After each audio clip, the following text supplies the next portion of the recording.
熱を測ってみると、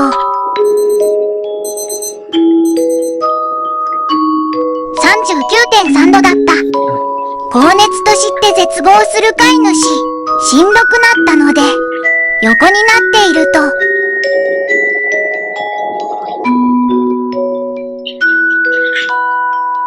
寄り添ってきた。その後も飼い主が起きると、何度も、寝るまで寄り添ってくれる。優しいお母さんみたいな犬でした。